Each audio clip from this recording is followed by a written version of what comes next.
Okay, hello, Ling 441. This is the last video I'm going to prepare for the semester. This is the one on the static palatography demo, which I am hoping to do with the assistance of my lovely wife, the other Dr. Winters. She's out walking our child right now, so I'm going to take that advantage of that fact and just kind of prepare the intro for this video, which is to show you the materials that I use in doing one of these palatography demos. Now, normally we do this in class with like a guinea pig speaker from the class, some brave soul who's willing to volunteer to have us take pictures of the insides of their mouth after they put black gunk in it and said some word in their language. We're not going to do that today. I'm going to be the guinea pig instead. My wife wasn't interested in playing that role in this demo at all. So she's going to be taking pictures and otherwise helping out with the process. But before we get into that, all you need to know is kind of like what you need materially to make this happen. So actually, I'll going back to that previous point, I'll point out normally we have a number of people playing kind of different roles in the demo. One person takes notes, transcribes basically each word that is said, because it's easy to forget about what the person is actually saying once things the excitement gets rolling and you get the palatography demo rolling. There's one person who's the guinea pig speaker. There's one person who takes pictures of the inside of the person's mouth. Normally once I get things going, I kind of wind up just being the director and kind of pointing everybody in the right direction. But on top of that, usually it's a team effort in class. If you're going to do this at home, you are going to have to play all those roles by yourself or coordinate with your consultant in order to do that. And I have had students do this with their language consultants for their final projects for the semester in this class. So you're welcome to do that if you want to, and if your consultant's willing to do it. After you watch this video, you may change your mind, but I don't know. In addition to that, knowing what to do, you need to have the materials to work with to make this happen. So I've got my goodie bag here. It's a bit of an old Safeway bag, as you can see, but it includes my basic homegrown palatography kit. So I'll just pull stuff out of here and talk about it as we go. But so the basic idea is we're going to be mixing together charcoal powder with olive oil and then spreading it on a speaker's tongue before they say something so that it leaves a black mark on the roof of their mouth, on their palate, so you can get a sense of where contact was made when they made that articulation. So normally the person who applies the mixture to the tongue of the speaker wears these gloves, vinyl gloves, which I happen to pick up from Rexall. My funny story for this one is that, well, maybe funny story, is that I used to have a package of these gloves that I bought when I was working in Illinois that lasted me for a number of years, and it came from the Myers department store, which is a common feature of that part of the Midwest. And that's actually kind of funny because it didn't exist where my parents used to live in Minnesota. When they moved to Indiana, they asked, like, where can I get such and such groceries? And the people in Indiana would say, Mars. And my mom and dad thought they were telling them to go literally to the planet Mars rather than Myers, just because they monophthongized that diphthong. Anyways, you just need vinyl gloves. They're pretty easy to find and wear them before things get messy, because things will get messy when you do this. Last time we tried this, there was a bunch of black gunk all over my face. In fact, hopefully that won't happen again. But I will also say, for the same reason that you will want to wear like a dark shirt, the mixture can get drippy if you don't get it at the right consistency. So it might get all over your clothes, that sort of thing. So wear clothes you don't really care about that much. And if you're a speaker, I'd also recommend bringing a toothbrush. That's what I've been recommended from previous speakers who've done this in class. And also during the experiment or demo itself, it's useful to have a bottle of water on hand so you can kind of clean the palate in between articulations. Okay, what else we have in here? I've got some olive oil, just a little bit left in this bag, which I did get from Safeway a while back, but you can get this in any grocery store. There's nothing particularly special about this variety of it. I want to pull out the charcoal powder as well. So this is called activated charcoal. And for many years, I used to just have bottles full of little pills of activated charcoal. So you can usually get that at a health store. The reason why it comes in capsule form like that is you can swallow it if you're feeling like sick to your stomach. I didn't realize it actually had health benefits until I met my wife, who said this is used commonly in Ukraine and other Eastern European countries, but it will filter out like impurities in your stomach. Charcoal basically acts as a filter for water. And it does the trick. I've used it before. If you're feeling sick or nauseous, it can get rid of that feeling for you and whatever bad stuff is in your gut. So you can get this stuff at a healthcare store. I got this at a healthcare store and it's marketed in a different way as like a beauty product. So like something to apply to your face. Yeah, I don't know what to say about that, but it's wonderful. To me, it's beautiful. I love the color black in general, but I don't know if you can see that. I don't want to drop it all over my, maybe I'll do that. Drop it all over my computer, laptop, keyboard, but it's just dark coal powder in fine form. And this is wonderful because before I had to like open up those capsules and kind of like drop the contents into what I'm going to show you next. But this already is in powder form, so I can kind of just either like pour it out or pick it out with a spoon. So it's really easy to work with. It's a little bit expensive though. So if you're going to do this the price tag is still here, $32 for this one container. It's worth it for science. I don't know if it's worth it to you for beauty or health for whatever reason, but that's kind of the price tag you're looking at either way. So I mentioned, how do we put these two things together? I've got this in a Ziploc bag, but this is a mortar and a pestle. So it's an old kind of an ancient tool, which people used to use for grinding up grain and whatever else. So the idea is we're just going to pour charcoal powder into the mortar part of it, right? And along with the olive oil, and then mix it up like this. It's pretty straightforward. I keep it in this bag to try to keep it relatively clean. And normally when I do this, I wash stuff like this that gets into contact with the materials that go into the person's mouth. I wash all these with soap and water before applying it to a new speaker the next year. In addition to that, I have a... I forgot about my joke with this one. I got this at Bed Bath & Beyond, and you can find it in the Beyond section. So take that for what it's worth. But it's pretty easy to find one, maybe easier than you might imagine.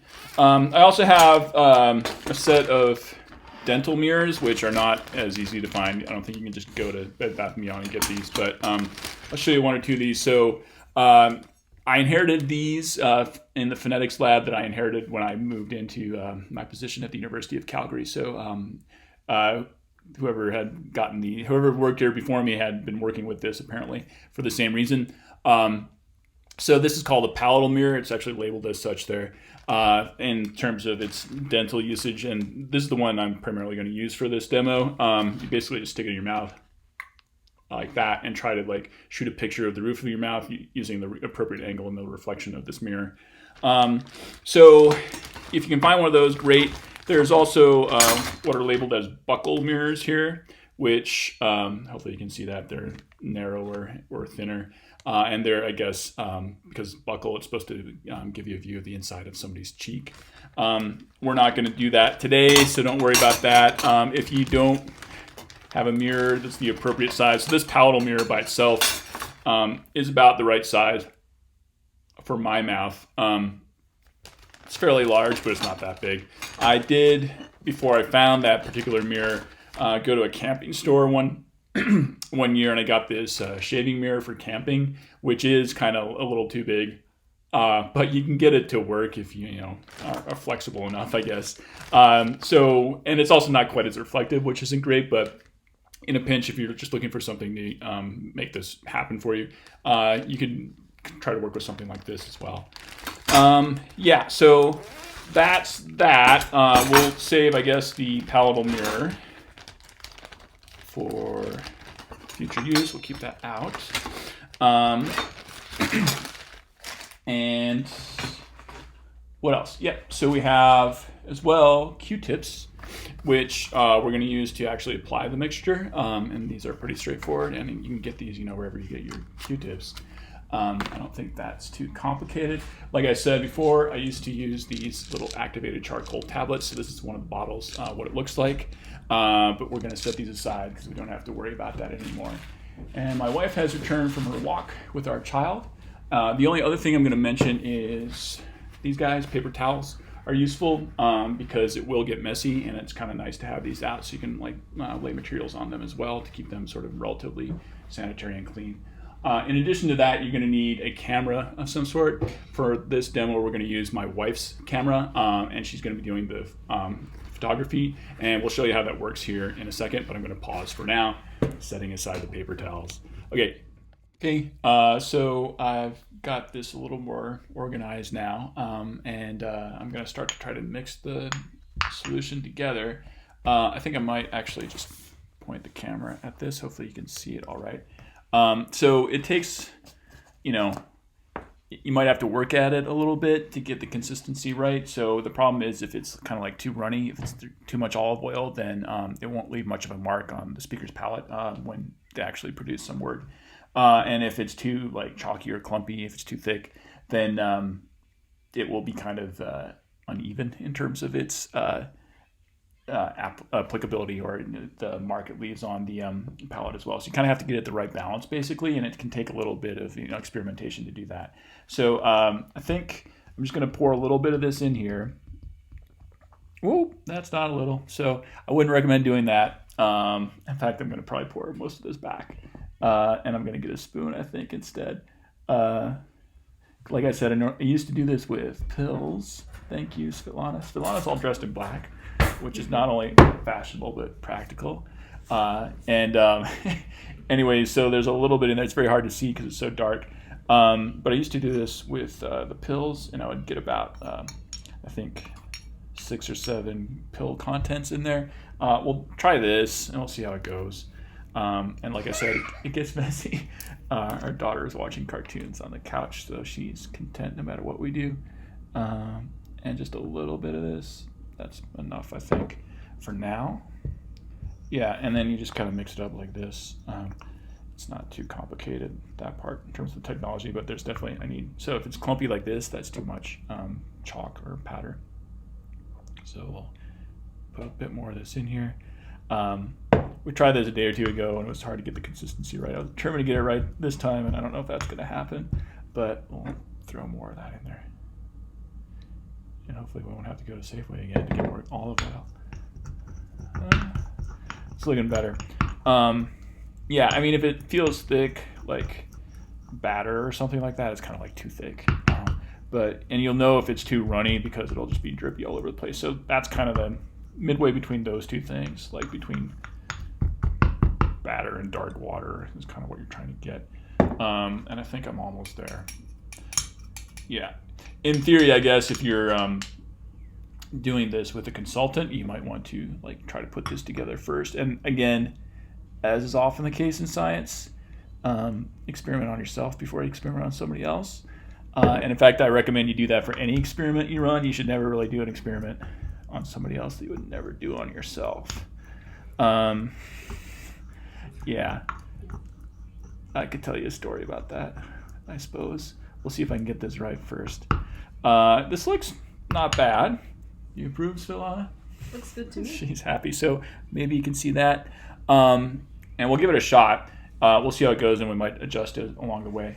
The other thing is we learned in our first trial run at this that it's easier for Svetlana to get good photographs of this when I'm standing up because she's about the right height for that angle. So I'm going to move the camera back now a bit so you can see a wider angle view of what's going on. But for right now, we've got our mixture, and then Svetlana's going to apply it to my tongue with a Q-tip. So I'll pause for now. Okay, so one last item I forgot to mention is a script. This is my little Post-it note script. So I'm going to say a variety of words in English that begin with different, basically, coronal consonants. So the, C, T, reap. Actually, I was thinking about this. We can do this a little bit different. I'm going to do theme, scene, team, ream, sheep, and then Yahoo at the end because we're in Calgary. So we're going to start off with team. So the M shouldn't have any effect on what happens on my palate, right? Because it's just a labial closure. But the T should leave a mark at the alveolar ridge. And if I've gotten this mixture right, then it should be a complete closure. You should be able to see that. Let's get everything lined up. And the other trick is I'm going to stand up and got to get the angle right for this mirror, but that can take some experimentation as well to get right. So I'm going to stop talking now, and Svetlana will get this process rolling. Thank you. Loosen up. Oh, like, okay, sure. Yeah, might push this a little bit, yeah. One more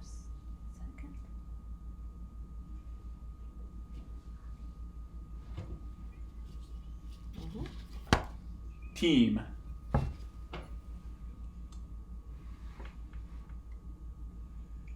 Don't breathe. All right, I just wanted to show you what the results of that process look like. So this is the entire set of pictures we wound up taking in our demo yesterday, 38 total for 7 different words.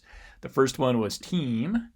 So this one being taken at the beginning of the process, Svetlana was still kind of getting her bearings with respect to how to photograph the paleogram appropriately. So it was a little bit dark to begin with through the cell phone camera, which isn't the ideal sort of camera to work with to begin with. But I brightened it up a little bit artificially after the fact, so that leaves a little bit of like sheen here in the middle based on some whatever on the mirror itself, as well as some like scratches and stuff that got brightened. So it kind of looks like it fades out in the middle here, but there's complete closure all the way through, right at the alveolar ridge, right behind the upper row of teeth. So that's what you're looking at here, kind of all the way back to the molars. And I guess I'll say as well, just photography advice is that the goal is to kind of be able to see as much of the palate as possible. This is definitely going to be enough for us to see all the various places of articulation that I tried out in the demo. And it works just fine for this, although it could be a little bit further back, I guess, depending on how tolerant you are of having the mirror in your mouth. And to be honest, when I was doing this yesterday, the mirror in the mouth was not really problematic at all. And I could hang on to it for quite a while. Actually, what this probably is here, this like faded out part, is me breathing on the mirror a little bit. So you got to watch out for that. But this is an alveolar stop. Stops come up really nicely using this method. The next articulation was an S. It's a fricative, so we'll see how that compares here in a second. Okay, I think we're going to be doing the rest of this with me standing up and my wife standing up as well. But so what I learned from that were 2 things as the speaker. Number one, I had a temptation rather to sort of lick my palate for some reason after I like made the articulation, because I can feel that stuff on my alveolar ridge. So you got to resist that temptation, otherwise it's going to mess up the science of everything. And the other part of that is when she was taking the picture, I had to stop breathing because otherwise I'd breathe on the mirror, and we couldn't see anything. But it worked out relatively well. Hopefully you saw the picture. I'm going to try to insert it into the video, but my next articulation is going to be the word seam.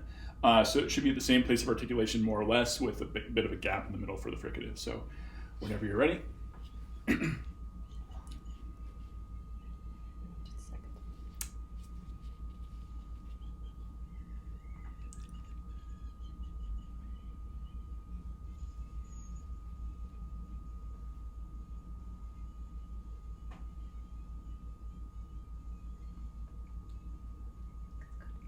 Seam.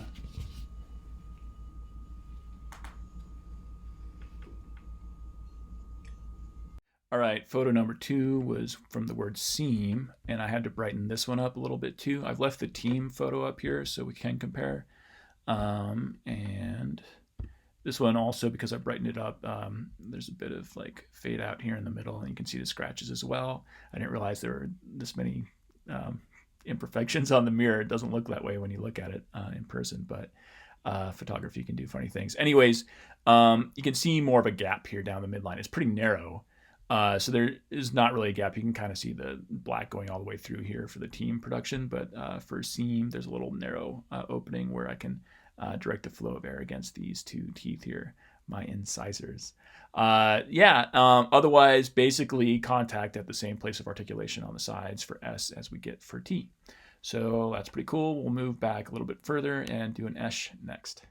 Okay, so I noticed with that previous one, it came out reasonably well, but I noticed with the S and seam that I was producing it a little bit further back than I might normally do. So it kind of sounded a little more eshy than normal. And that's kind of a consequence of just the setup here, because when you're thinking about what am I going to say for a long time and without saying anything and holding your tongue in a weird position, then it's hard to produce it naturally the way you normally would.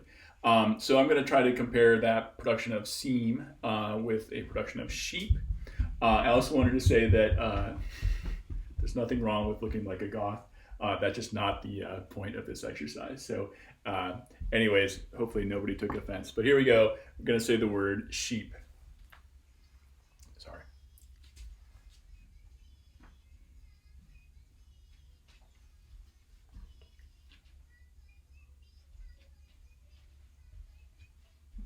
Sheep.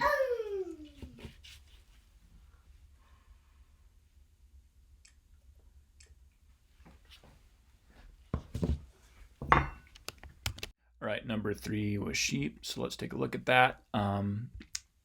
It's a better angle and better exposure on this one. As you saw in the video, Svetlana took multiple pictures of these guys. So this is the best option. And I've still got team up here a little bit. We can kind of compare with that, but mostly we want to kind of look at how S and Esh differ from each other. And so with S, I'm a little bit further forward here, closer to the teeth. And this unedited video here, or unedited photo, I've got contact a little bit further back. Not quite exactly the same angle, but I think you can infer that this is a more posterior place of articulation. I've got some contact here on the molars as well, but not a whole lot. I guess enough just to funnel the flow of air down through the midline again. And it's a bit broader or wider of an opening down the middle too, and also in addition to being further back. So that's Esh. And I tried a couple more through the rest of this, which don't really work as well. So hopefully you get the idea with the first 3 here about what this is supposed to look like at the end. Okay, so I think we got a good token there. We also got a contribution by our youngest speaker of English. How you doing, Lonnie? She wants to be held by mommy, not by daddy, in spite of the gloves. So the cartoons aren't working the same magic as usual. So we might have to postpone this a little bit. But the next goal is to say the word ream, which should be more or less in the same place of articulation as the esh in sheep. So I think, is she more or less happy? Did she fall? No. Yeah, just doing her thing. Do you want to give this a go? Yeah, sure. Okay, so we're going to try the word ream. And normally, it's generally a post-alveolar place of articulation with more kind of contact on the sides.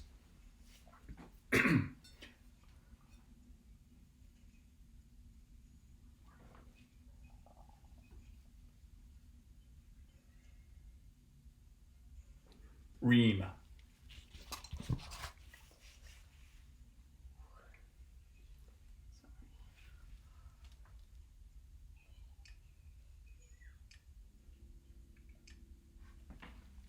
Okay, we'll see how that turned out. Okay, so for ream, what do we see for the finished product? This is the best photograph for that. We can kind of compare it to the esh in sheep. And I was making more of a retroflex, which is supposed to be in a post-alveolar place of articulation. So contact was sketchy here. I think the mixture was not really working well at this point in time. But I have more contact here, I guess, I believe that's my right side. For some reason, don't get much contact here. Maybe that's just a result of the mixture not being great. I should probably try this multiple times to see if I can kind of replicate the effect, but about the same place of articulation in terms of its posterior versus anterior place of articulation. But there's more contact front to back here for perhaps because I'm curling my tongue tip back, and more contact on the molars as well. But it's an approximate, right? So you don't really expect that much contact anyways. So mostly down the midline, you should expect it to be kind of clear. So who knows exactly what I'm doing? Maybe I'm making a little bit of a fricative there as well. Yeah, we're going to see similar kind of who knows what they mean results as we keep going here. All right. Okay, on that one, we just took a look at the pictures. It seemed like we got a fair amount of contact going further back on the palate, which is not typical. So I don't know if I licked that part of my palate or if that was just like a mark from previous articulations or trials. So yeah, the kind of the thing is you have to like keep drinking water to keep your palate clean. And then after a while, like you can wind up with like a fair amount of black gunk on your tongue, which is kind of hard to get rid of without, the toothbrush. So this has a limited shelf life. Basically, you can only do this so many times. So we'll try to do the last two, and hopefully learning has happened by now, but we'll maybe learn a little bit more with the last two. The last two are going to be theme and, like I said, Yahoo. So theme for now, which should be an interdental if I do it right.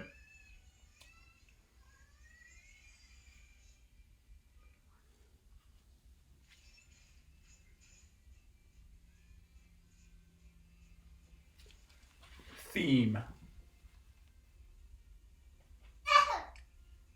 Open your mouth. Oh, Okay, what happens with theme with an interdental closure? Well, this is what we get, which is not the best palatogram ever because I really wasn't getting my palate involved at all. So there was kind of contact here underneath the teeth. I left some black gunk on my upper lip too. Isn't that disgusting? So it really didn't work out well at all, but it was worth a shot just to find out what it would produce, right? So this is team going back to our first palatogram. We get a nice clear closure here, move it a little bit further forward underneath the teeth, and it just like spotty contact, and you can't really see it because my lip gets in the way. I don't know why. So anyways, yeah, it's worth a shot, but it's better. You're going to get better results with this with stop closures, or at least any sort of fricative closure on the palate itself. All right, moving on next to Yahoo. Okay, I made one last adjustment to the mixture there, making it a little more powdery.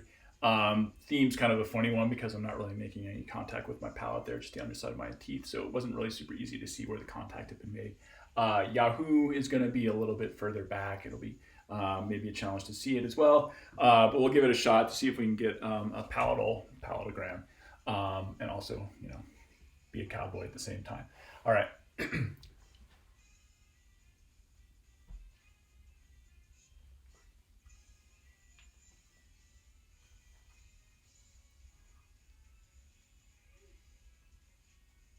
one more.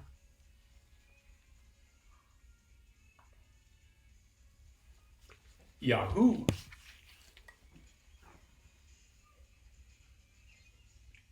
All right, we tried Yahoo twice, and I'll show you the best of the many photos we took of the results of that.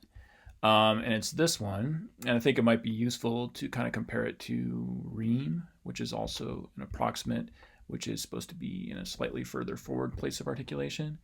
And I think you can kind of see that here. So I made a lot more contact with Ream than kind of I expected. With Yahoo, we should get a little bit of contact on the sides with the ya. You can see a little dark stain on the top of my roof of my mouth there.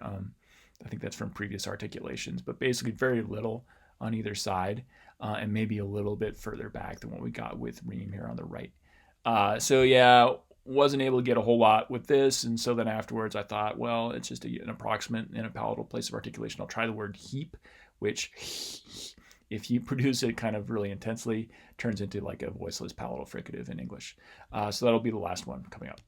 Okay, the ya in Yahoo does not leave clear contact. It's an approximate. You wouldn't really expect it to. So I'm going to try to say the word heap, which the H might be sort of a palatal fricative. I'll try to make it sort of a palatal fricative. We'll see what we come up with. Haven't done this one before, but here we go.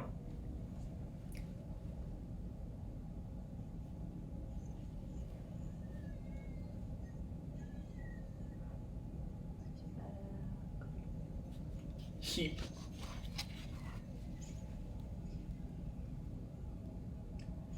All right, what did we get with heap?